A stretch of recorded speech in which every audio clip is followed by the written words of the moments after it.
Olá a todos. Hoje então nós vamos falar sobre embolização de miomas, como eu faço, né? Isso é baseado na nossa experiência da nossa equipe.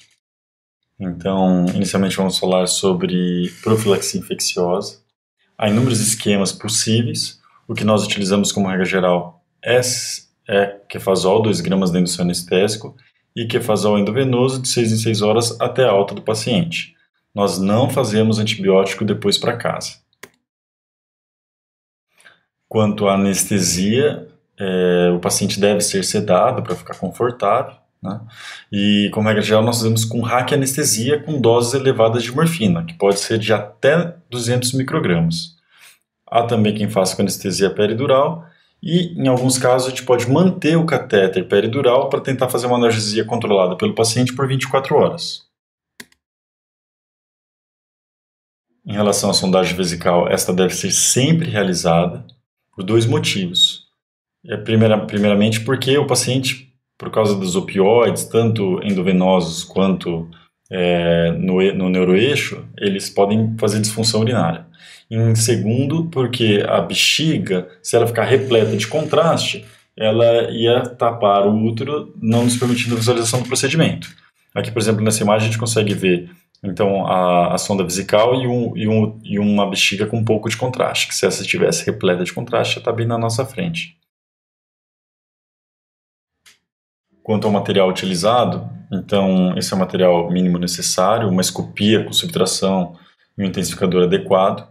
O introdutor pode ser de 4 ou 5 frentes, nós usualmente utilizamos o 5F. O catéter de pigtail de 4 ou 5 frentes e um catéter para seletivação. Tem várias opções, o multipurpose, o vertebral, o hook. Nós, como regra geral, fazemos o procedimento com cobra. Uma vez que não precisa de grandes distâncias de catéter e para facilitar a nossa manobrabilidade, o ideal é utilizar catéteres mais curtos, de 65 centímetros, tanto o pigtail quanto o cobra. O fio guia utilizado 0035, uma bomba injetora de contraste para fazer uma boa ortografia. Em alguns casos nós não temos e também é possível ser feito sem. Contraste, como regra geral, nós utilizamos o não iônico e com baixa osmolaridade. E um microcatéter para correr por dentro deste catéter que nós utilizamos. Como regra geral, esse microcatéter é de 2,7 frentes até 2,9 frentes. E esse é um diâmetro compatível para a utilização de esferas, né? Nós gostamos muito do ProGrate, e esse já vem com o seu próprio fio guia. As partículas oclusoras, a gente prefere a utilização de esferas regulares ao invés de PVA irregular, e essa pode ser bead block, pode ser embosênia, pode ser embosfera. Aqui então nós evidenciamos as três, né? A embosênia, a embosfera e a bead block, e aqui uma maneira de você misturar essas esferas com o contraste na torneira de 3 vias. As esferas devem ter no mínimo 500 micras, pois desta maneira nós fazemos uma isquemia importante dos miomas e uma mínima isquemia no útero. E dependendo do tamanho do mioma e da quantidade de esferas necessárias, a gente pode utilizar esferas de até 900 micras. Falando do procedimento em si, então é preconizado apenas um acesso, então acesso femoral direito unilateral.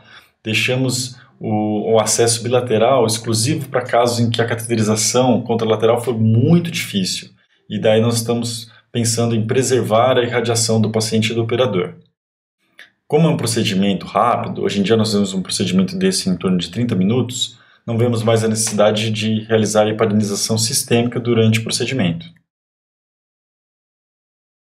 Inicialmente, então, colocamos um pigtail na altura das artérias renais e realizamos uma ortografia, evidenciando, então, as artérias uterinas nutrindo o útero e os miomas que nós já havíamos visto previamente na ressonância magnética.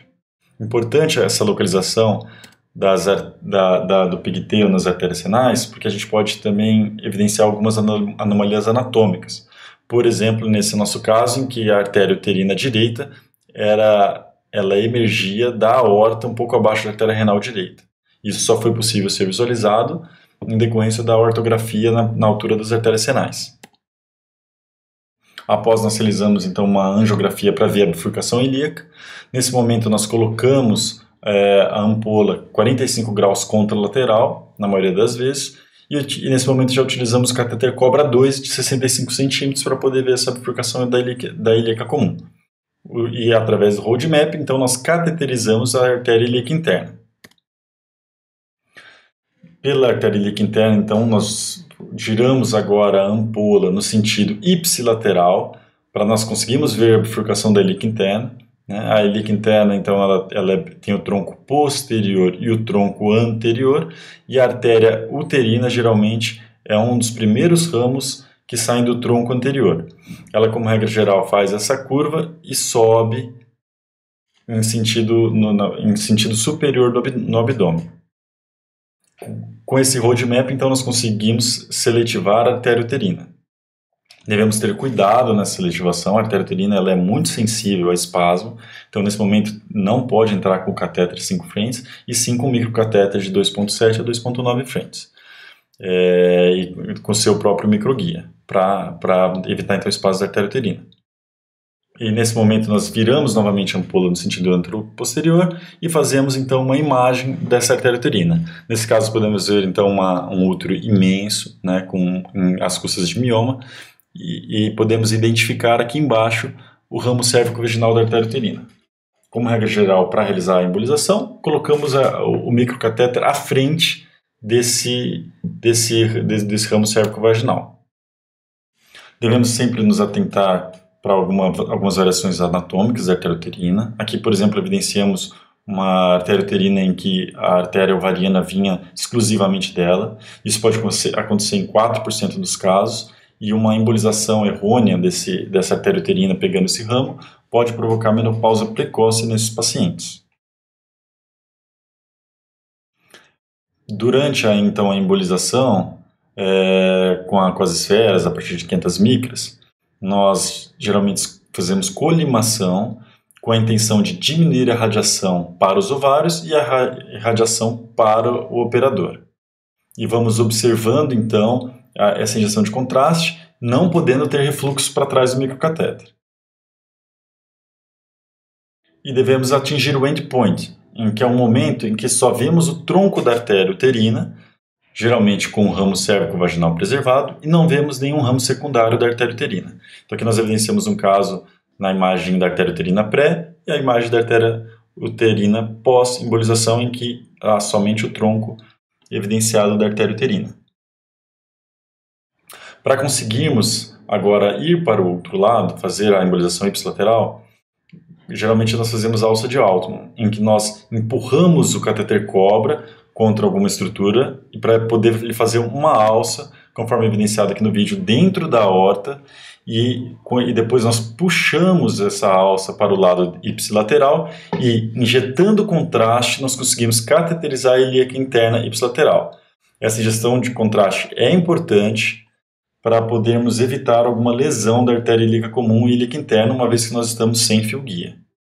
Então, procedemos à embolização da artéria uterina direita. Aqui, mais uma vez, podemos ver a imagem da angiografia do útero pré. Podemos até ver uma sombra do outro lado que já foi embolizado. Agora a gente emboliza do outro lado. Como regra geral, nós sempre embolizamos os dois lados. Os miomas, eles normalmente têm nutrição bilateral. E aqui da imagem pós, então só vemos o tronco principal da artéria uterina direita, sem visualizar os ramos secundários desta.